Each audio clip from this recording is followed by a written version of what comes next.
Assalamualaikum class, it's your science lecture and today we are going to complete your lesson number 8 which topic is transmission of heat. Today's your diaries you have to learn quiz answer from 26 to 40 and you have to long answer number just only 6 which is related to the today's discussion. So in the previous lectures we discussed about the two ways of transmission of heat which is known as first is known as the convection and the second is known as the conduction. In this lecture we are going to discuss the last way of transmission of heat which is known as the radiation. So let's start with the name of Allah. Bismillahir Rahmanir Rahim.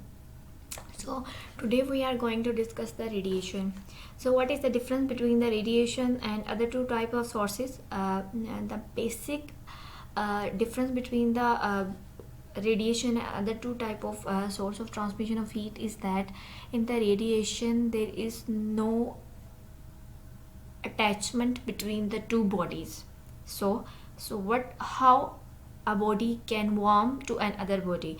Let's see.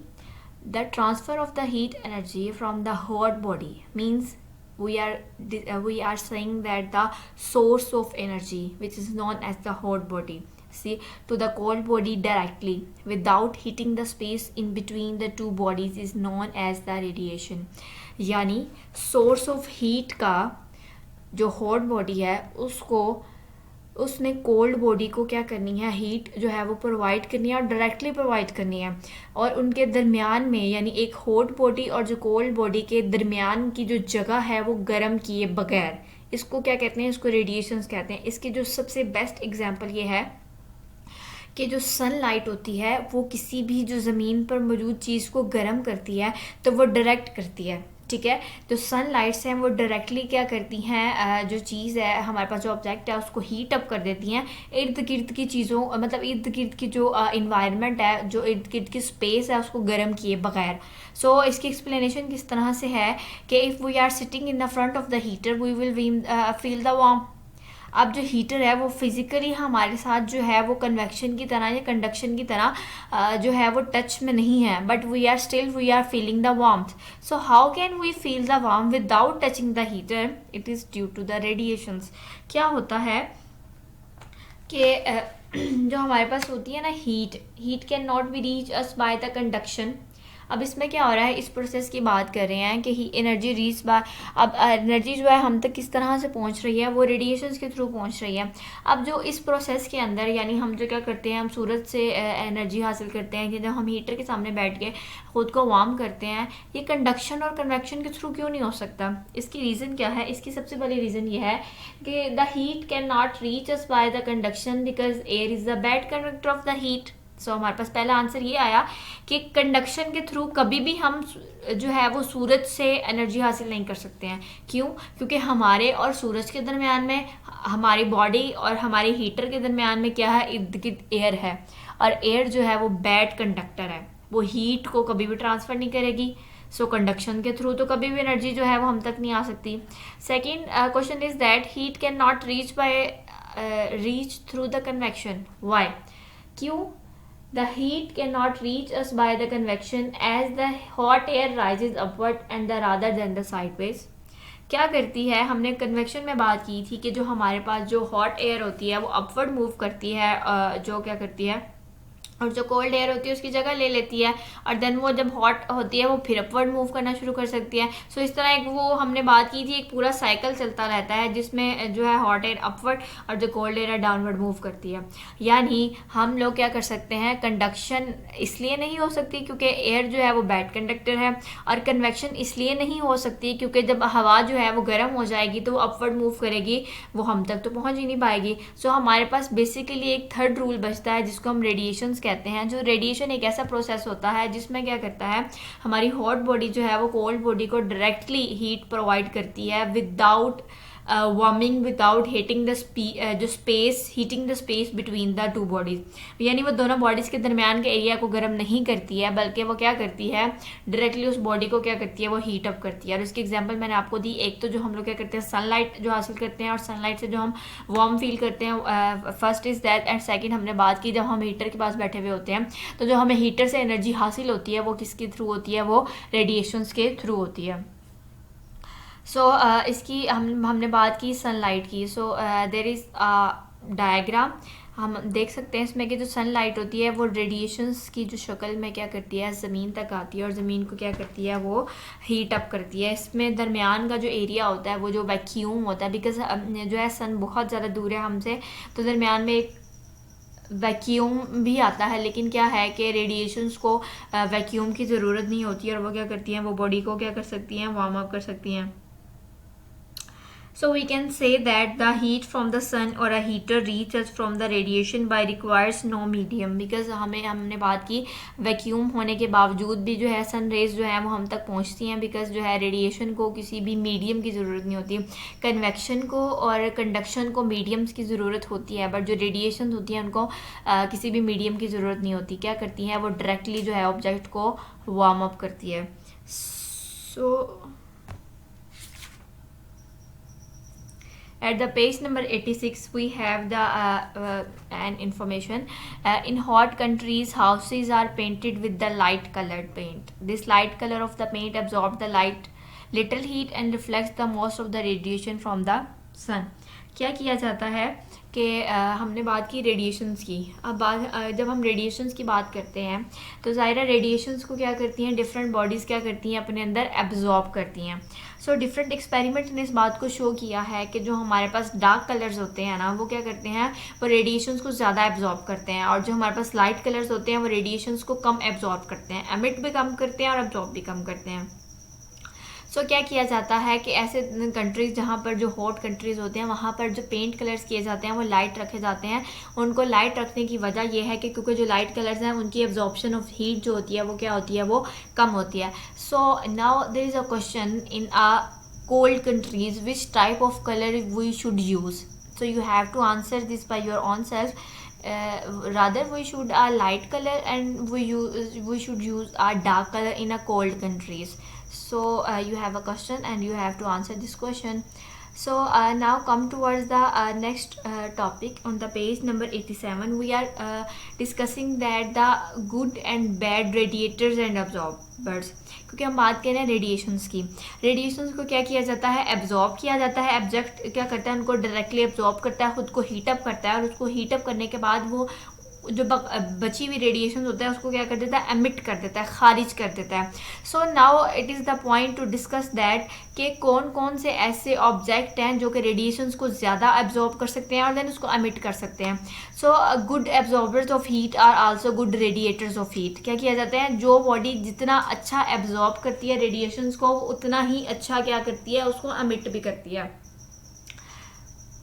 सो हमने बात की कि good absorber और radiators क्या हैं, black surface, ठीक है। यानी जो shiny bad absorbers of radiators क्या हैं, वो है शाइनी और वाइट सरफेस जो होती है वो बैड एब्जॉर्बर्स होते हैं। वो लाइट को बहुत ज़्यादा एब्जॉर्ब नहीं करते। आपने कभी देखा होगा, आप बहुत सिल्वरी सी कोई चीज़ रख लें, या आप उसको आप अगर उसमें रखेंगे, धूप के सामने रखेंगे, तो आपकी आंखों में आपको ऐसे लगेगा जैसे रेज आपकी आंखों में पड़ी हैं। उसका मतलब ये क्या है कि वो क्या करती हैं, रिफ्लेक्ट कर देती हैं। जो शाइनी सरफेस होती है वो जो रेडिएशंस होती हैं, जो सनलाइट होती है, उसको रिफ्लेक्ट बहुत ज़्यादा करती है, उसको एब्जॉर्ब बहुत कम करती है। जबकि जो ब्लैक कलर है वो कभी भी उसको बहुत ज़्यादा रिफ्लेक्ट नहीं करेगा, बल्कि वो क्या करेगा, उसको बहुत ज़्यादा एब्जॉर्ब करेगा। सो जो अच्छे गुड एब्जॉर्बर्स होते हैं वही कुछ अच्छे जो होते हैं वो रेडिएटर्स होते हैं। सो हमारे पास जो ब्लैक सरफेस होती है वो बहुत ज़्यादा जो है वो एब्जॉर्ब बहुत ज़्यादा। हमारे पास एक्सरसाइज में क्वेश्चन भी है कि which colour is absorb the most of the radiation. So we can say that the black colour सबसे ज़्यादा जो रेडिएशन है उसको एब्जॉर्ब करता है। So we have a titbit. So it titbit about the shiny tea pots. यानी हम लोग क्या करते हैं, ऐसे टी पॉट्स यूज़ करें जो कि शाइनी होते हैं, एंड यूटेंसिल्स, ऐसे यूटेंसिल्स यूज़ करें तो देन कीप फूड और tea warm for a longer time than a black one. क्योंकि वो क्या करता है, हमने बात की कि वो हीट को ना ही एब्जॉर्ब कर रहा है ज़्यादा, और एमिट भी जो है वो कम कर रहा है। जो शाइनी सरफेस होती है ना, मतलब ये है कि आप शाइनी सरफेस को इसलिए यूज़ कर सकते हैं कि अगर आपने शाइनी सरफेस के अंदर खाना गर्म रखा है तो वो खाना गर्म ही रहेगा, और अगर आपने शाइनी सरफेस के अंदर जो वाटर है वो लिक्विड है जो उसको कूल रखा है तो वो कूल ही रखेगा, क्योंकि शाइनी जो सरफेस होती है वो अपने इन्वायरमेंट से ना ही हीट एब्जॉर्ब करती है ना ही हीट एमिट करती है। सो उसके अंदर जो टेम्परेचर रखा जाएगा वो उसको मेंटेन रखेगी। हमने बात की कि जो एब्जॉर्बर अच्छे होते हैं वो एमिटर भी अच्छे होते हैं, यानी जो जितना एब्जॉर्ब अच्छा करेगा वो एमिट भी उतना ही अच्छा करेगा। सो शाइनी सरफेस क्या करती है, ना ही एब्जॉर्ब अच्छा करती है ना ही एमिट अच्छा करती है। उनके अंदर जो चीज़ रखी जाती है उसके अंदर जो टी पॉट यूटेंसिल्स के अंदर आप जिस तरह का खाना रखेंगे, अगर वो खाना गर्म होगा तो उसको गर्म ही रखेगा, अगर आप उसके अंदर लिक्विड जो है वो कोल्ड रखेंगे तो वो उसको लॉन्गर टाइम के लिए क्या करेगा, कोल्ड ही रखेगा। जबकि ब्लैक में क्या होगा कि आप खाना अगर गर्म भी रखेंगे तो वो जल्दी ठंडा हो जाएगा, और अगर आप ठंडी चीज़ रखेंगे तो वो जल्दी गर्म हो जाएगी।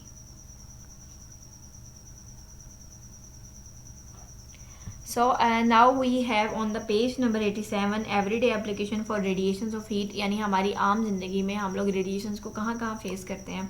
तो सबसे पहले हम बात करते हैं when we sit beside a fire heat reaches us by the radiation। जब हम आग के पास बैठते हैं, हम हीटर के पास बैठते हैं, तो जो हमें एनर्जी हम हासिल करते हैं हम किसके थ्रू हासिल करते हैं, हम रेडिएशन के थ्रू हासिल करते हैं। we do not touch the heat, we do not touch the fire, we do not touch the heater, but then हमें फिर भी क्या होता है कि we can feel the warmth, हम गर्मी जो है उसको महसूस कर सकते हैं। Now come toward the second point. Second point is that the cooling fins at the back of our refrigerator need to radiate its heat quickly to the surrounding. Its surface is made rough and painted black. क्या किया जाता है कि जो हमारे पास refrigerator होते हैं उसकी जो बैक साइड होती है उसको शाइनी नहीं रखा जाता, बल्कि क्या किया जाता है, ब्लैक रखा जाता है, क्योंकि वो क्या करता है कि वो एमिट बहुत ज़्यादा, हमने बात की ब्लैक एब्जॉर्ब भी अच्छा करता है और जो है उसको हीट को निकालता भी अच्छा है। सो दैट्स वाई इसको क्या रखा जाता है, उसको रफ रखा जाता है ताकि वो क्या करे कि वो अपनी सरफेस के थ्रू जो क्या करते जो हीट है वो क्विकली क्या करते हैं उसको रेडिएट करता जाए, बाहर निकालता जाए। और क्या किया जाता है, सेकेंड हमारे पास क्या है, because white colour absorbs less heat than dark colours. ठीक है, वाइट कलर्स होते हैं वो एब्जॉर्ब कम करते हैं, ऑब्वियसली एब्जॉर्ब कम करते हैं तो रेडिएट भी कम करते हैं। During summer hot day it is suggested to wear white और लाइट कलर्ड। क्यों वाइट और लाइट कलर की बात करते हैं, क्योंकि हम बात कर रहे हैं जो हमारे लाइट कलर्स होते हैं या वाइट कलर होता है वो हीट को एब्जॉर्ब कम करता है, क्योंकि आप वो हीट को एब्जॉर्ब कम करेगा तो यू फील आपको जो है वो गर्मी भी कम महसूस करेंगे। सो क्या करना चाहिए, जो गर्मियों में हमें लाइट कलर्स पहनने चाहिए, मोस्टली वाइट कलर पहनना चाहिए। उसकी रीज़न क्या है, उसकी रीज़न ये है कि वो सनलाइट से आने वाली जो रेडिएशन है उसको कम से कम जो है वो एब्जॉर्ब करेगा। सो कम टुवर्ड्स द नेक्स्ट पॉइंट, हम कोल्ड एरियाज़ की बात कर रहे हैं। जो हमारे पास कोल्ड एरियाज़ होते हैं वहाँ पे ग्रीन हाउस बनाए जाते हैं। अब ग्रीन हाउस क्या काम करते हैं, ग्रीन हाउस जो है वो जो प्लांट्स की बेटर ग्रोथ के लिए हम उनको यूज़ करते हैं।